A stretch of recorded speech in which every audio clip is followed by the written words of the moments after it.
Yamuna Tira Vanachari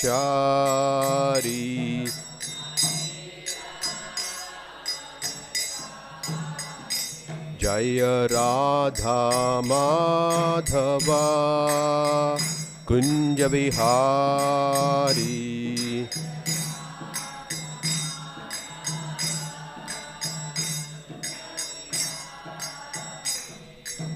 Gopi Jana Vallabha Girivaradhari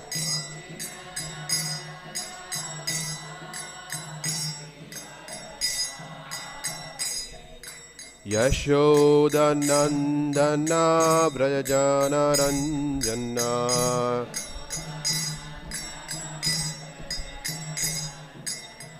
Yamuna Tira Vanachari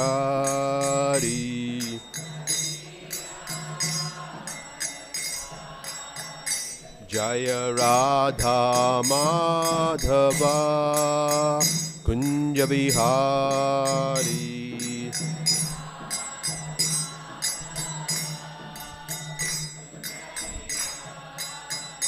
Jaya Radha Madhava Kunja Vihari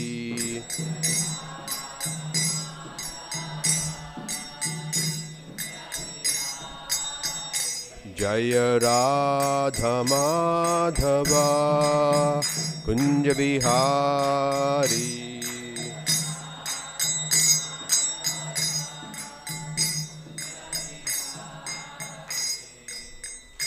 Jai Om Vishnupad Paramahamsa Parivrajākacārya Ashtotara Srimad His Divine Grace A.C. Bhaktivedanta Swami Srila Prabhupada Ki Jai ISKCON BBT Samstapakacharya His Divine Grace A.C. Bhaktivedanta Swami Srila Prabhupada Ki Jai Srimad Bhagavatam Ki Jai All glories to the assembled devotees All glories to the assembled devotees All glories to the assembled devotees All glories, all glories, all glories to Shri Guru and Gauranga All glories to Srila Prabhupada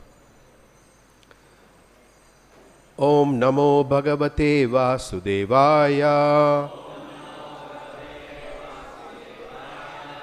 Om Namo Bhagavate Vasudevaya Om Namo Bhagavate Vasudevaya Narayanam Namaskritya Naranchaiva Narottamam Devim Saraswatim Vyasam Tato Jaya Mudiraye Nashtaprayeshu Abhadreshu Nityam Bhagavata Sevaya Bhagavati Uttama Shloke Bhaktir Bhavati Naishtiki. The second canto of Srimad Bhagavatam begins with the invocation Om Namo Bhagavate Vasudevaya, which we just recited. There is a translation and purport to that, but we are dealing with 2.1.1 today. So what I'll do now is I'll just read the translation and purport, and then we'll go on to text 2.1.1. Om Namo Bhagavate Vasudevaya. Translation. O my Lord, the all-pervading personality of Godhead, I offer my respectful obeisances unto you. Purport. Vasudevaya means to Krishna, the son of Vasudeva. Since by chanting the name of Krishna, Vasudeva, one can achieve all the good results of charity, austerity, and penances, it is to be understood that by the chanting of this mantra, Om Namo Bhagavate Vasudevaya, the author or the speaker or any one of the readers of Srimad Bhagavatam is offering respectful obeisances unto the Supreme Lord Krishna, the reservoir of all pleasure. In the first canto of Srimad Bhagavatam, the principles of creation are described, and thus the first canto may be called creation. Similarly, in the second canto, the post-creation cosmic manifestation is described. The different planetary systems are described in the second canto as different parts of the universal body of the Lord. For this reason, the second canto may be called the cosmic manifestation. There are 10 chapters in the second canto, and in these 10 chapters, the purpose of Srimad Bhagavatam and the different symptoms of this purpose are narrated. The first chapter describes the glories of chanting, and it hints at the process by which the neophyte devotees may perform meditation on the universal form of the Lord. In the first verse, Śukadeva Gosvāmī replies to the questions of Mahārāja Parīkṣit, who asked him about one's duties at the point of death. Mahārāja Parīkṣit was glad to receive Śukadeva Gosvāmī, and he was proud of being a descendant of Arjuna, the intimate friend of Krishna. Personally, he was very humble and meek, but he expressed his gladness that Lord Krishna was very kind to his grandfathers, the sons of Pandu, especially his own grandfather, Arjuna. And because Lord Krishna was always pleased with Mahārāja Parīkṣit's family, at the verge of Mahārāja Parīkṣit's death, Śukadeva Gosvāmī was sent to help him in the process of self-realization. Mahārāja Parīkṣit was a devotee of Lord Krishna from his childhood, so he had natural affection for Krishna. Śukadeva Gosvāmī could understand his devotion. Therefore, he welcomed the questions about the king's duty. Because the king hinted that worship of Lord Krishna is the ultimate function of every living entity, Śukadeva Gosvāmī welcomed the suggestion and said, "Because you have raised questions about Krishna, your question is most glorious." The translation of the first verse is as follows. So now we'll go on to text 1. Śrī Śuka uvāca varīyān eṣate praśnaḥ kṛto loka-hitaṁ nṛpa ātmavit-sammataḥ puṁsāṁ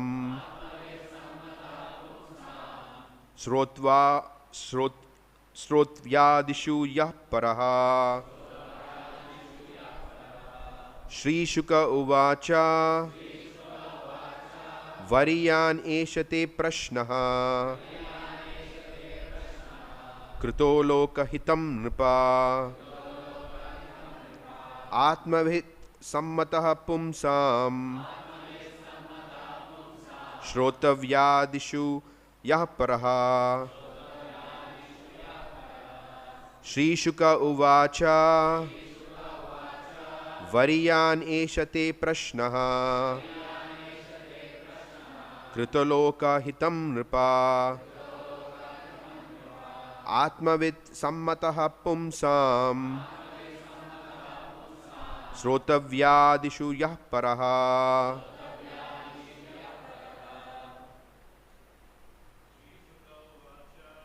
Śuka uvāca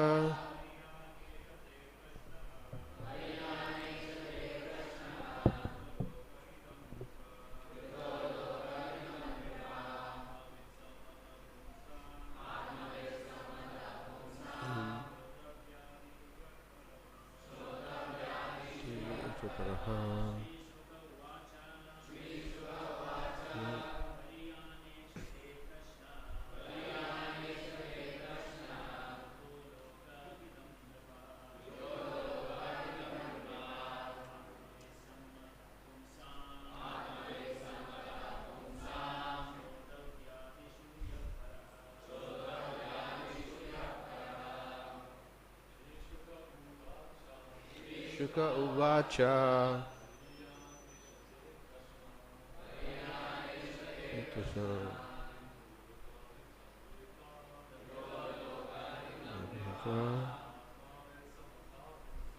ātmavit-sammataḥ puṁsāṁ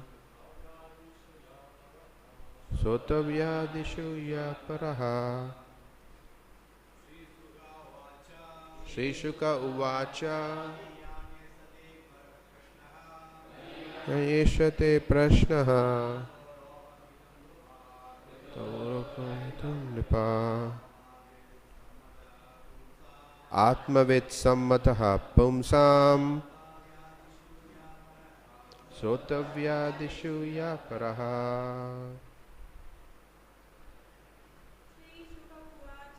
Śrī Śukadeva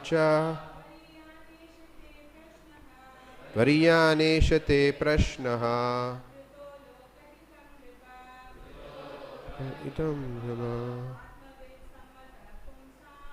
ātmavit-sammataḥ puṁsāṁ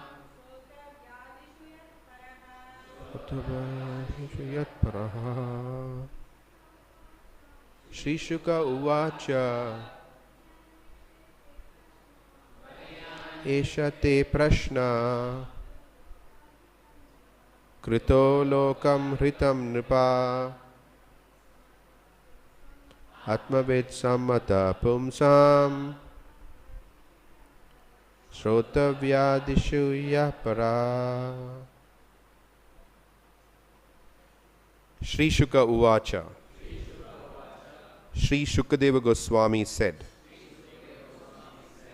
varīyān, glorious, eṣaḥ, this, te, your, praśnaḥ, question, kṛtaḥ, made by you, loka-hitam, beneficial for all men, nṛpa, O king, ātmavit, transcendentalist, sammataḥ, approved, puṁsāṁ, of all men, śrotavya-ādiṣu, in all kinds of hearing, ya, what is, paraḥ, the supreme. Translation and purport by His Divine Grace A.C. Bhaktivedanta Swami Srila Prabhupada. Jai Srila Prabhupada. Translation. Śrī Śukadeva Gosvāmī said, my dear king, your question is glorious because it is very beneficial to all kinds of people.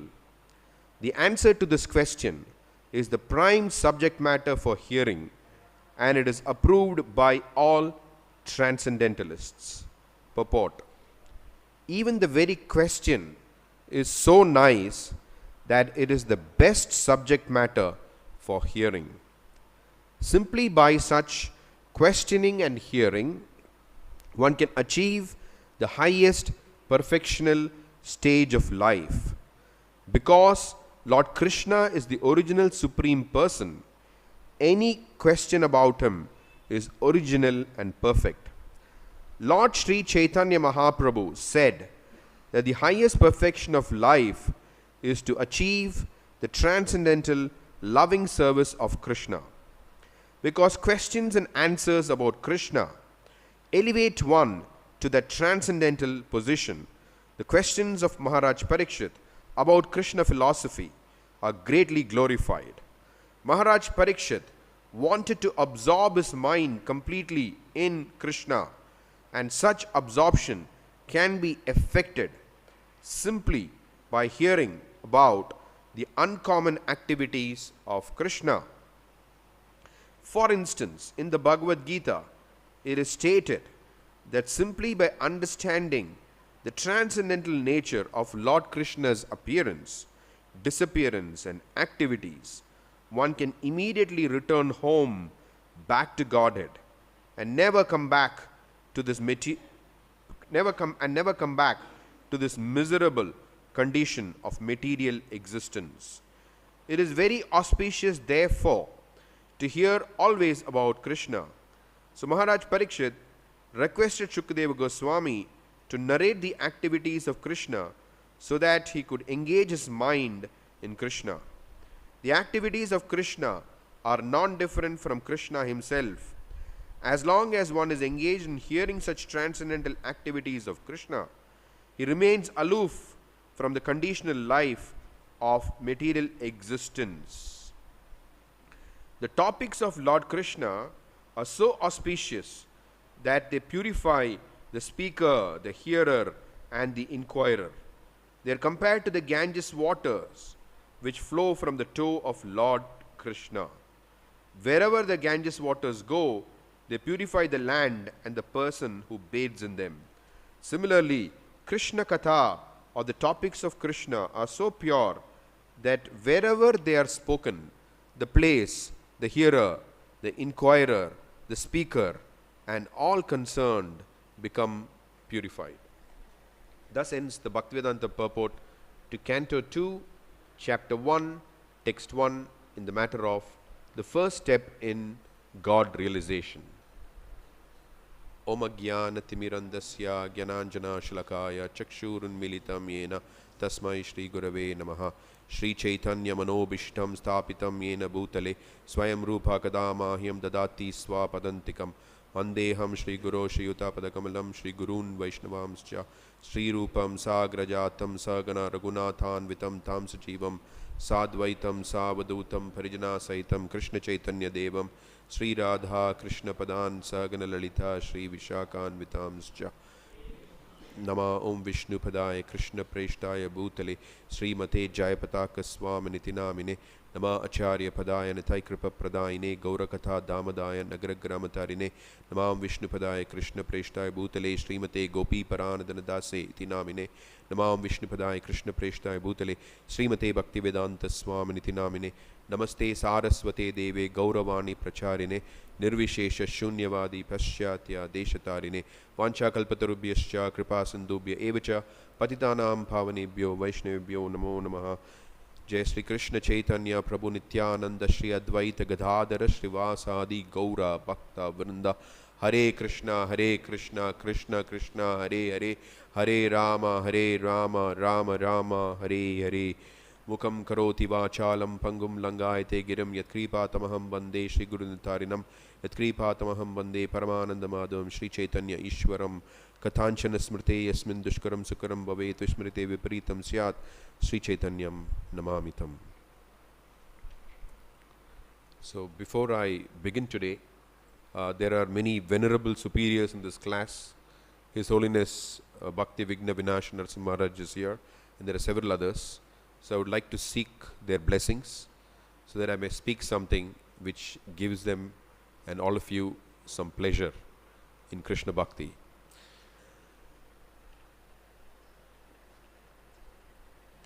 So here from this canto we see that Śukadeva Gosvāmī is going to begin answering the questions of Parīkṣit Maharaj. Now this is something that we have to carefully note, how Śukadeva Gosvāmī deals with the questions of Mahārāja Parīkṣit. It's very interesting that the greatest authority on the Srimad Bhagavatam, the greatest expert on the Srimad Bhagavatam, how does he go about it? What he does is that you'll see that as this chapter unfolds, and in the next chapter, and in the next and in the third chapter, we'll see how Śukadeva Gosvāmī, you could say with rather clinical precision, he completely destroys the concept of material life and material enjoyment. That's what he does. I mean, this is how he begins to answer the question. For example, in the very next verse, you'll see that he'll say, those persons who are materially engrossed, being blind to the knowledge of ultimate truth, have many subject matters of hearing in human society, O Emperor. Then he'll go on. The lifetime of such an envious householder is passed at night, either in sleeping or in sex indulgence, and in the daytime, either in making money or maintaining family members. So this is how he proceeds. This is how he begins to answer Parīkṣit Maharaj's questions. And if you read the texts along with the purports and text after text as we proceed in this chapter, in the next chapter, and the chapter after that, and goes on this canto, you will clearly notice that the originator of the chopping technique, which was so expertly engaged in by Srila Bhaktisiddhanta Saraswati Thakur and our own His Divine Grace A.C. Bhaktivedanta Swami Srila Prabhupada, the originator of the chopping technique is Śukadeva Gosvāmī. The reason that this is so is because, as it is explained in the Srimad Bhagavatam, this scripture distinguishes reality from illusion, and it provides the highest, it's the highest welfare for all. So, in order to bring about the highest welfare for all, reality has to be clearly distinguished from illusion. Therefore, the Bhagavatam completely destroys any concept of material life or material enjoyment. Therefore, Śrī Caitanya Mahāprabhu referred to this as the Amala Purana, spotless. You don't get even a drop of material enjoyment from the Srimad Bhagavatam. It does not encourage even a drop of material enjoyment. So, especially in the times that we are living in, when Srila Prabhupada went to the West and he started preaching, all of us know this very well, that Prabhupada actually classified modern civilization as an advanced version of animal life. He didn't really consider anyone who is not interested in understanding what is reality, who am I, where have I come from. He did not consider anyone who did not inquire like that to be of any significance. Prabhupada met great personalities from the material point of view. He met leaders, he met scientists, he met many prominent people in society. But Prabhupada said, all of it is completely useless. I mean, not the meeting, but all of these people have lost their intelligence. This is what Prabhupada taught us clearly. The only person who is intelligent is the one who surrenders unto Krishna. This is the same thing that Śrī Śukadeva Gosvāmī is going to do now. That he tries to clearly establish, because we have certain concepts and we have certain misconceptions about what is of value. We think that, of course, as Kunti Devi prays, Janmaishwarya Shruti Shri, we think that these things are of value. Right? So, if someone is very educated, someone is very rich, or we think they are of some value. So, what Śukadeva Gosvāmī does is that he completely destroys destroys all our misconceptions and presents what is of real value. What is of real value? And in this particular text, text 1, it's not that Śukadeva Gosvāmī is some kind of what do you call that? A negative person who's only talking negatively about material life. In fact, Prabhupada says, unless one is pessimistic about material life, one cannot progress in Krishna consciousness. So it is not pessimism, it is rather realism. But the beautiful thing is, along with presenting what is reality of the material world, Śukadeva Gosvāmī says that this is the reality of this material world. There is also another reality called Krishna consciousness. One reality is like light, the other reality is like darkness. Both of them are realities. One reality is like light, the other reality is like darkness. So Shukadeva Gosvāmī presents both things simultaneously. So that is the nature of any Krishna conscious person. Prabhupada also, he just did not condemn modern civilization. Along with condemning modern civilization, he also gave what is real life. So in Australia, once the devotees had made a traveling Sankirtan bus in which they had this writing on it. It's called the positive alternative. So Prabhupada is very happy. He said, yes, this is what it is. So Prabhupada really pushed both things. Material life is modern material civilization, is cat and dog's life. Prabhupada would sometimes, when he would travel, the reporters would ask him these questions. Many of you would know this, that Prabhupada would say, I have not come from India to beg anything from you. I have come to save you from a cat and dog's life.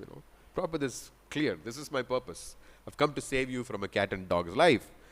Now, we are so engrossed in the concept of material life that we need something very easy to get out of it, because we are so deeply entangled in Kali Yuga.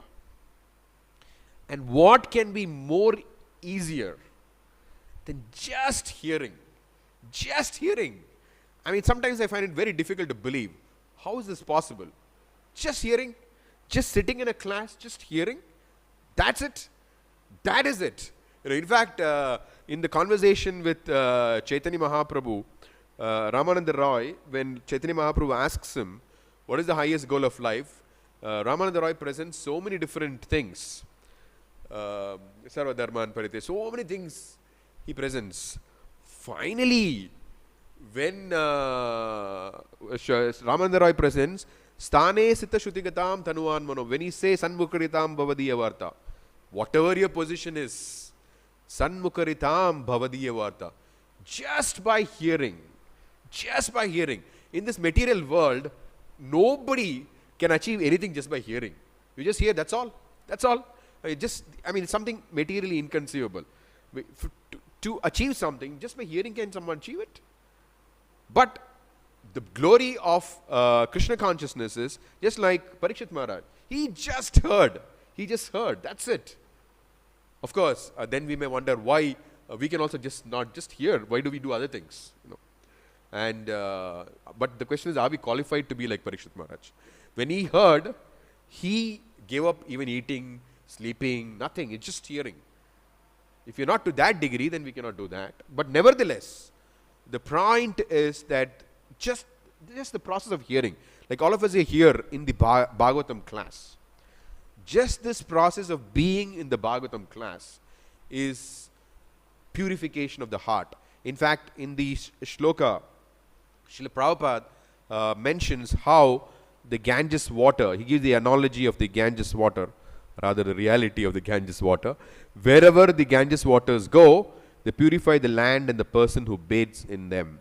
Similarly, kṛṣṇa-kathā, or the topics of Krishna, are so pure that wherever they are spoken, the place, the hearer, the inquirer, the speaker, and all concerned become purified. So the Ganges water is so powerful. Last week, I had the fortune of being in Keturi Dham, the place of Narottam Das Thakur. So, while taking bath in the Padma river, I had a realization. I think most of you may know the story, but maybe some of you don't know the story. So I'll just briefly narrate the story of the Padma river and Narottam Das Thakur. When Narottam Das Thakur was, all of you know, he's one of the greatest acharyas in our parampara. So when he was born as a prince. So the astrologers said, please be careful of water, to the parents. So the parents thought that maybe he's going to drown in the waters, so they would always try to keep him away from river banks. The life of Narottam Das Thakur is very beautifully and brilliantly presented to the Vaishnava world by Her Grace Sitala Mataji, who is Harishori Prabhu's wife, and it's called The Glories of Narottam Das Thakur. It's available in our bookstalls. Very beautiful book. So, what happens is that once when Śrī Caitanya Mahāprabhu was performing Sankirtan with his associates on the bank of the Padma river, so suddenly Śrī Caitanya Mahāprabhu calls out loudly, "Narotam! Narotam!" He calls out loudly. And all the associates of Chaitanya Mahaprabhu are very surprised because they don't know of anyone called Narottam among them. So they're just wondering, who is Narottam? And finally Lord Chaitanya has so much ecstasy, he faints, calling out the names of Narottam. So obviously, if the Supreme Personality of God himself can faint, calling out somebody's name, he must be someone really extraordinary. So Nityananda Prabhu revives Chaitanya Mahaprabhu. And in that conversation, Chaitanya Mahaprabhu reveals that after he leaves this world, he's concerned about who will carry forward the prema that he has brought to this material world. So Chaitanya Mahaprabhu says that I will deposit the prema that I have brought in the Padma river. So what he does, and Narottam Das Thakur will get this prema from Padma, river Padma. So what he does is, he enters the banks, goes to the banks of the Padma river, he enters the Padma river, and when he enters Padma river, so obviously when Śrī Caitanya Mahaprabhu is surcharged with love of Godhead, when he touches anybody, obviously they would also be surcharged with love of Godhead.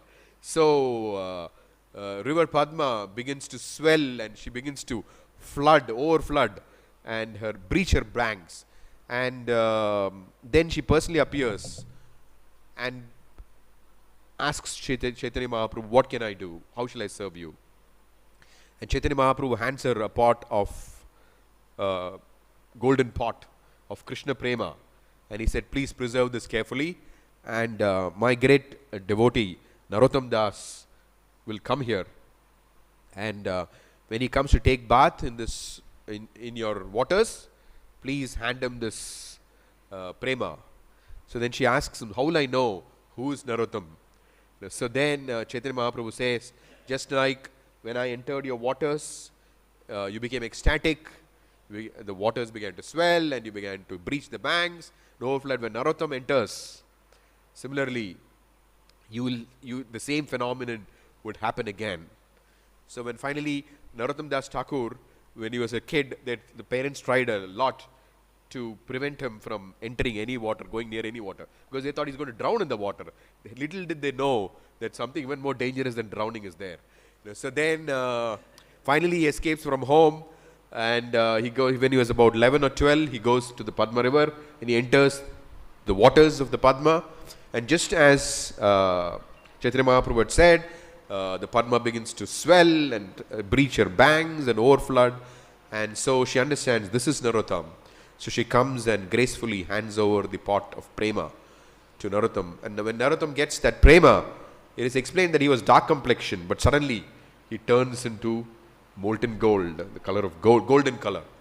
And once he comes out of the Padma river, he goes and embraces a tree, and so the tree also gets surcharged with love of Godhead. So even today on the bank of the Padma river, you have that tree. It's called Premtali, the tree which got love of Godhead by being embraced by Narottam Das Thakur. So while I was at this place, I had this realization that just as Śrī Caitanya Mahāprabhu, when he left this world, he deposited his prema in the Padma river for Narottam Das Thakur. So Srila Prabhupada, when he left this planet, he has deposited his prema in his books for all of us. In fact, he said this, that my books are my personal ecstasies. So there we have it. That in fact here, this is written right here in the Krishna Sveda Dhamopagate Dharmagyana Kalo Nashtam Drishamesha Puranarko Adunodita. This Bhagavata Purana is as brilliant as the sun and has arisen just after the departure of Lord Kṛṣṇa to his own abode, accompanied by religion, knowledge, etc. Persons who have lost their vision due to the dense darkness of ignorance in the age of Kali shall get light from this Purana. So when Krishna left, he left the Bhagavatam. When Prabhupada left, he left us with the Bhaktivedanta purports. So you have the highest scripture spoken by the greatest authority, Śukadeva Gosvāmī, purports by His Divine Grace, A.C. Bhaktivedanta Swami Srila Prabhupada. So it is actually an inconceivable good fortune to even be able to come in touch with these books. Srila Prabhupada even said that what to speak of reading one sentence, even if they read one word, even if they touch the books, still they'll be purified. That is the potency in these books. So we should, it should be part of our, just like, I mean, those of us who may live close to the Ganges may have the fortune to go and take a dip, just walk and take a dip. But here in the, as far as the books are concerned, everybody is so close, right here, all the time with us. You know, today it's even available on the mobile phones. Wherever we go, 24 hours, the books are there. So at any time we can dip into the waters of the Bhaktivedanta purports. So quite often, from my personal experience, I've seen that when devotees struggle in their Krishna consciousness, one of the most, the common denominator in most of the struggles is they're not reading. They're not reading. Because reading here, generally in the material world, the concept of reading is understood to be assimilation, trying to gather some information. But as far as Krishna consciousness is concerned, Bhagavad Vidya is not just a question of assimilating some information. Rather, the process of Bhagavad Vidya is you get the association of great personalities. When we read Bhagavatam, we are associating with great personalities, Śukadeva Gosvāmī, Parīkṣit Mahārāja, of course, Srila Prabhupada through the Bhaktivedanta. We are associating with so many great personalities. So, when we touch the Bhagavatam and read the Bhagavatam, it is a process of purification, not just some knowledge we're trying to understand and things like that.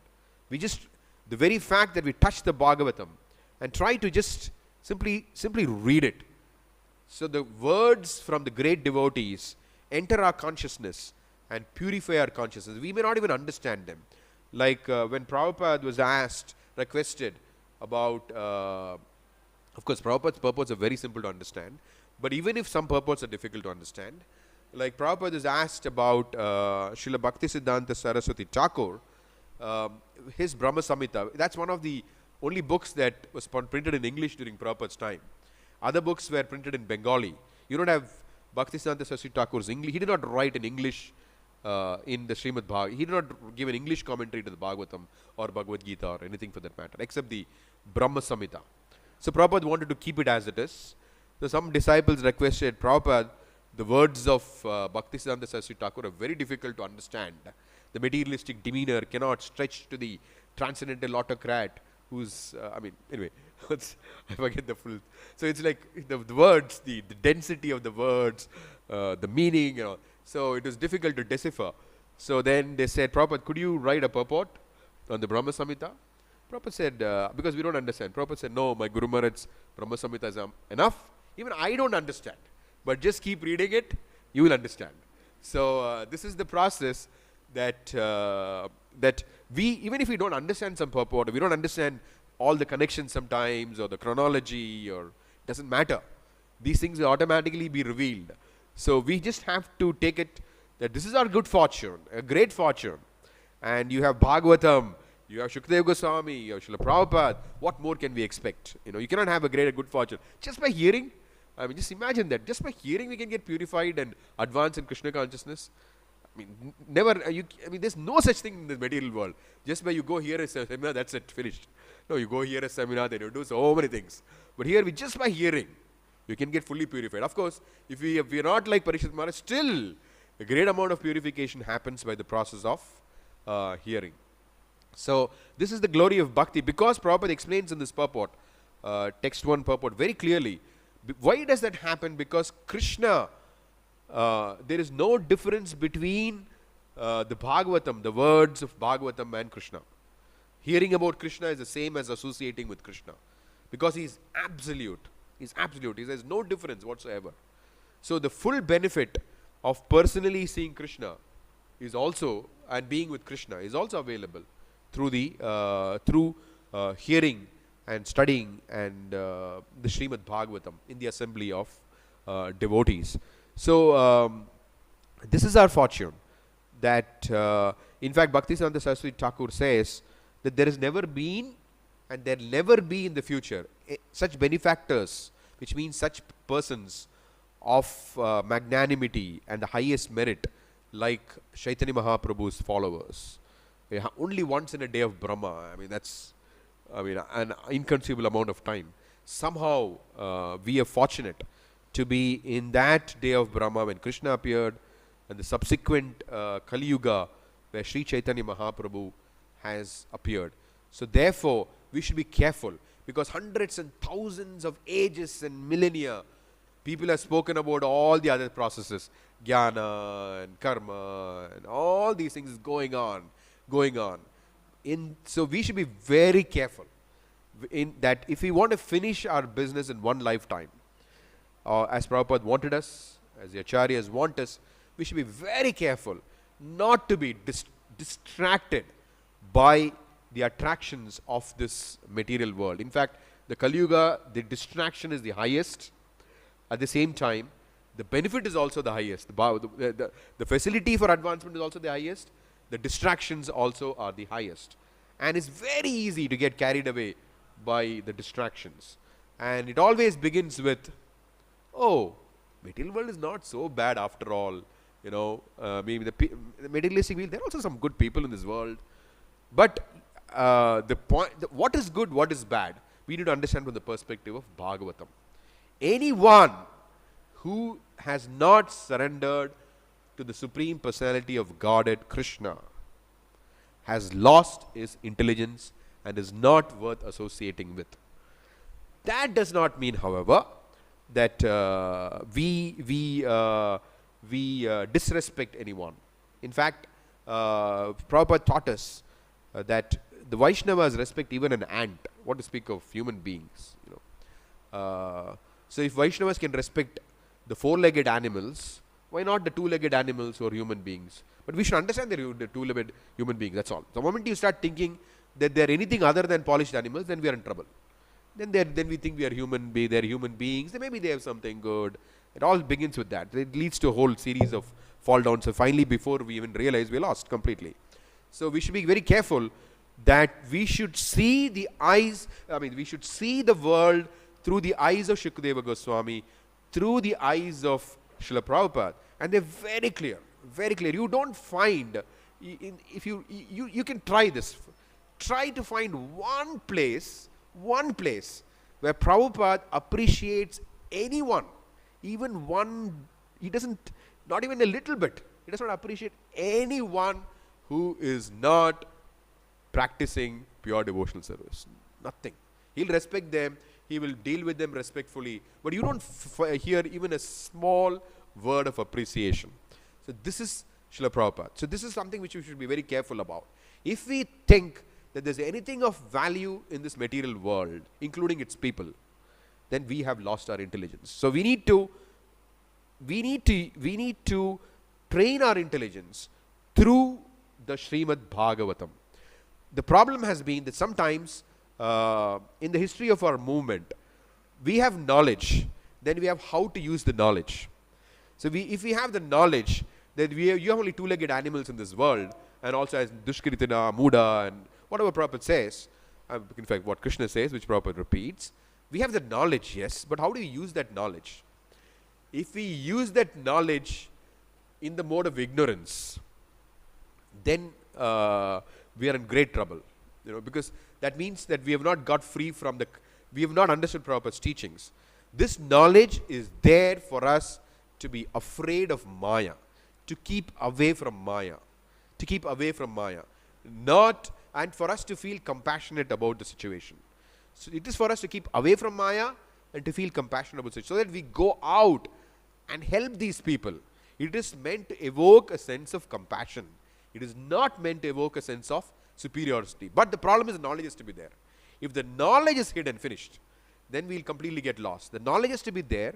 The question is, how do we use this knowledge? be fearful. Like Prabhupada said, once he said that my disciples are not enough afraid of Maya. So unless we're afraid of Maya, we'll fall into it.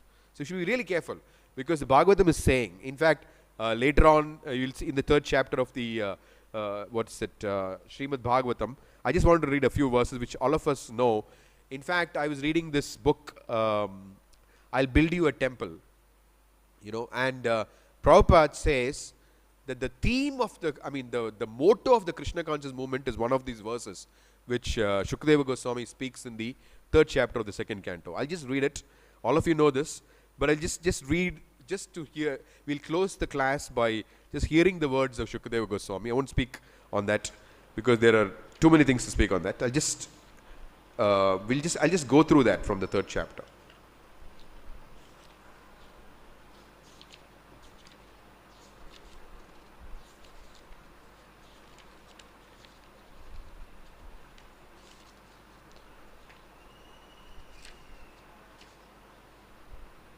Okay.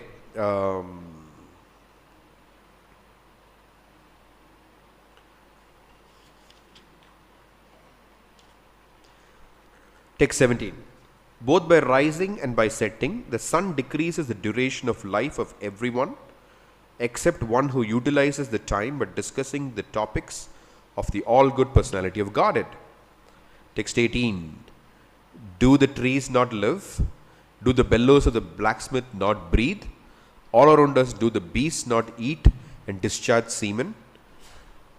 Text 19. Men who are like dogs, hogs, camels and asses, praise those men who never listen to the transcendental pastimes of Lord Sri Krishna, the deliverer from evils. Prabhupada called this the motto in a Pandal program, and he spoke on these verses. This particular verse, text 19. Motto of the Krishna conscious movement, he says. And translation of text 20. One who has not listened to the messages about the prowess and marvelous acts of the personality of Godhead, and has not sung or chanted loudly the worthy songs about the Lord, is to be considered to possess ear holes like the holes of snakes, and a tongue like the tongue of a frog. The upper, text 21, the upper portion of the body, though crowned with a silk turban, is only a heavy burden, if not bowed down before the personality of Godhead, who can award mukti. And the hands, though decorated with glittering bangles, are like those of a dead man, if not engaged in the service of the personality of Godhead, Hari. Text 22, that eyes which do not look at the symbolic representations of the personality of Godhead, Vishnu, his forms, name, quality, etc., are like those printed on the plumes of the peacock, and the legs which do not move to the holy places where the Lord is remembered are considered to be like tree trunks. Text 23. The person who has not at any time received the dust of the feet of the Lord's pure devotee upon his head is certainly a dead body. And the person who has never experienced the aroma of the tulsi leaves from the lotus feet of the Lord is also a dead body, although breathing. Text 25. Certainly, text 24. Certainly that heart is steel framed, which in spite of one's chanting the holy name of the Lord with concentration does not change when ecstasy takes place. Tears fill the eyes and the hairs stand on end.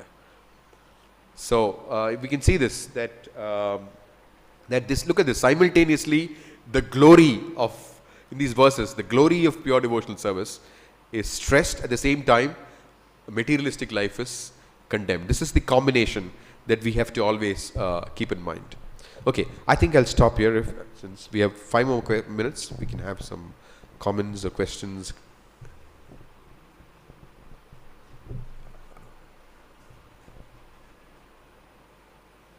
Okay.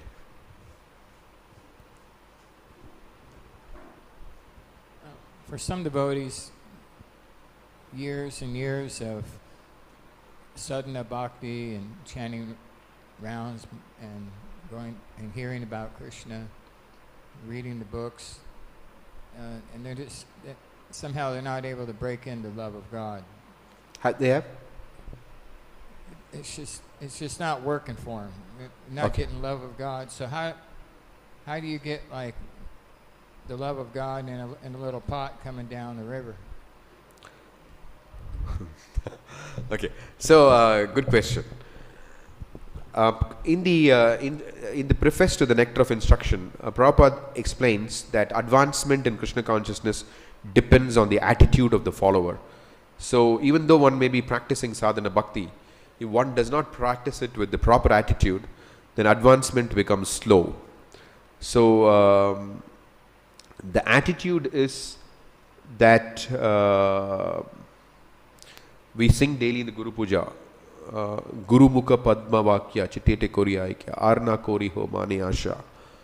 So, which means that first of all, for the members of the International Society for Krishna Consciousness, the words of His Divine Grace, A.C. Bhaktivedanta Swami Srila Prabhupada, this is what is our highest authority in terms of, we want to live by that and nothing else, no matter how someone may be from in the material world or elsewhere. We're just interested in following His Divine Grace, A.C. Bhaktivedanta Swami Srila Prabhupada. That should be the first attitude. As Prabhupada explained, I simply followed my Guru Maharaj. I don't know how this success. I mean, he always talks like that. I simply followed.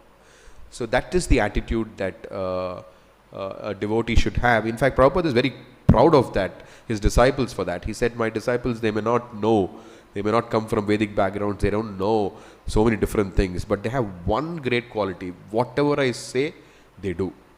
So that attitude of spontaneity to follow a pure devotee, that is what brings everything else. So if we practice Krishna consciousness with that attitude, some things may be difficult, but we want to please Him. Even if we are not able to do it now, we want to really do it. That's the only goal of our life. Just do whatever He wanted us to do, even if we are not able to do it. So just by maintaining that attitude, then everything else falls in place. That's my realization. Hare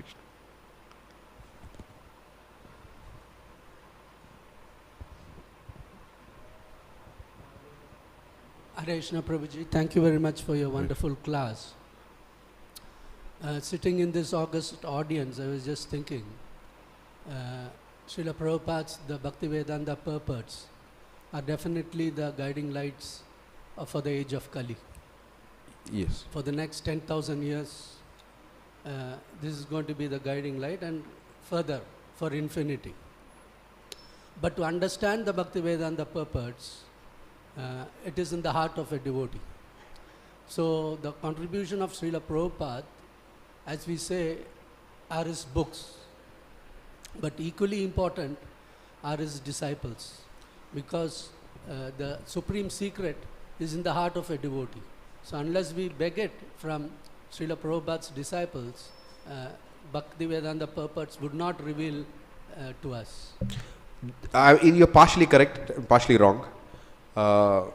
Everybody can understand the Bhaktivedanta purports directly. It is directly accessible to everybody. That is the meaning of saying that he is the founder Acharya of the International Society for Krishna Consciousness.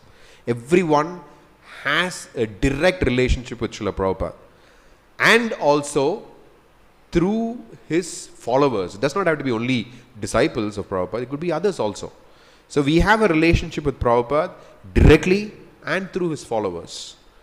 Because the follower, just like Prabhupada, you cannot say like Prabhupada say, you cannot say that I love you, I don't love your dog. Prabhupada used to often say that. So when you say Prabhupada, Prabhupada means Prabhupada and his followers. So, so why do we have these Bhagavatam classes? So that if we are able to understand everything directly, why do we need to have this? So we need to, the understanding is unlimited. So we also need to, apart from hearing and reading, we also need to hear from other devotees on the Bhagavatam. Therefore, Prabhupada had this Bhagavatam class. So both are important in the sense that, so partially correct in the sense that, we need Prabhupada's followers, not just disciples, Prabhupada's followers we need to hear from Prabhupada's followers, and we also need to read directly. Both of them are there.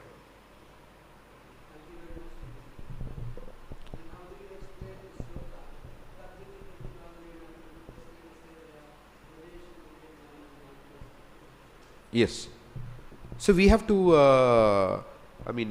like Prabhupada says that you have to, okay, let me put it like this. let me explain it like this. All the generic instructions of how to perform bhakti are there in Prabhupada's instructions. All the general instructions come from Prabhupada's teachings. How do you get the specific instructions? You need to have a spiritual master. You need to have superiors. They will tell us specifically what to do. But all the general things are there.